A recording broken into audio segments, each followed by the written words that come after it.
Alunos de TGP, continuando então o que estávamos falando no vídeo anterior, tive um contratempo, vocês viram, estamos aí nesse novo desafio aí das gravações de aula para vocês. Tenham paciência conosco, nós vamos aprender a fazer isso, ok? A cada vídeo as coisas vão ficando melhores. Muito bem, então nós estamos falando dos princípios constitucionais processuais. Nós temos 5 características que vocês precisam ficar bastante atentos. Então, primeira característica desses princípios processuais constitucionais, eles têm uma característica de status de direito fundamental. O que é isso, professora Sheila?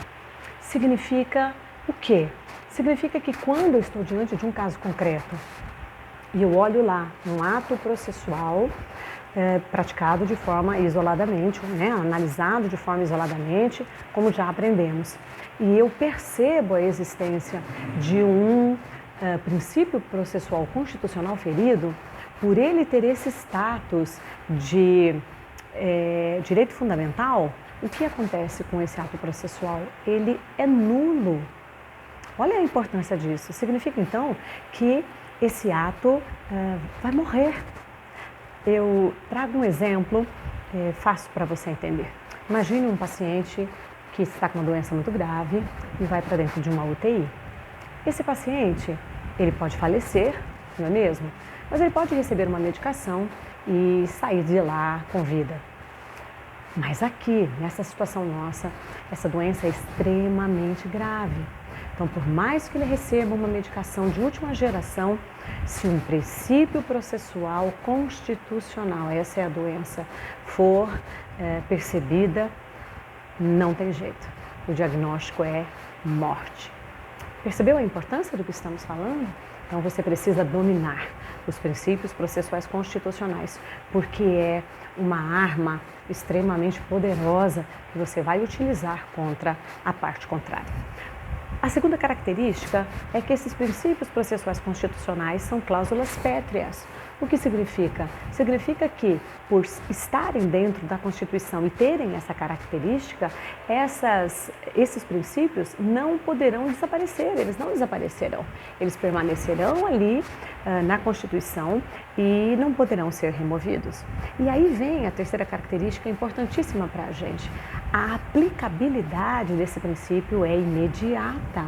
Então, estou diante de um ato processual, visualizo esse princípio processual constitucional, o seu efeito é agora, é já, ou seja, a morte é iminente. Esse ato será decretado nulo, ok? Nulo, esse ato processual irá morrer. Outra característica, a quarta característica, esse princípio processual constitucional, ele tem vários destinatários, ele pode ter vários destinatários e geralmente tem vários destinatários. Você vai entender isso doravante quando trabalharmos estes princípios. E o último, se eu estou diante de um princípio processual constitucional e do outro lado um princípio processual, qual eu vou aplicar? O princípio processual constitucional. Ok? Nós estamos diante de uma antinomia e diante de antinomias nós vamos aplicar aquela que é mais específica, mais especializada. Então, neste caso, nós vamos aplicar o princípio processual constitucional. Outra coisa que você precisa conhecer e saber é qual é o valor que é atribuído a esse princípio processual constitucional. Pega aí o seu CPC. Vamos dar uma olhada aí no artigo 1º do CPC. O artigo 1º do CPC diz assim, leia comigo. O processo civil será ordenado, disciplinado e interpretado conforme valores e normas fundamentais estabelecidas na Constituição da República Federativa do Brasil, observando-se as disposições deste Código. Ora, está explícito que, primeiro, pirâmide de Kelsen, ou seja, primeiro nós vamos aplicar as disposições que estão estabelecidas na Constituição Federal e só depois nós vamos utilizar os princípios infraconstitucionais, ok? Muito bem, sabendo disso tudo, vamos conhecer então o primeiro princípio constitucional processual e que nós nominamos ele como a mãe de todos os princípios constitucionais processuais, porque dele derivam todos os demais. Nós o chamamos de princípio do devido processo legal. Onde ele está? Artigo 5º, inciso 34 da Constituição Federal.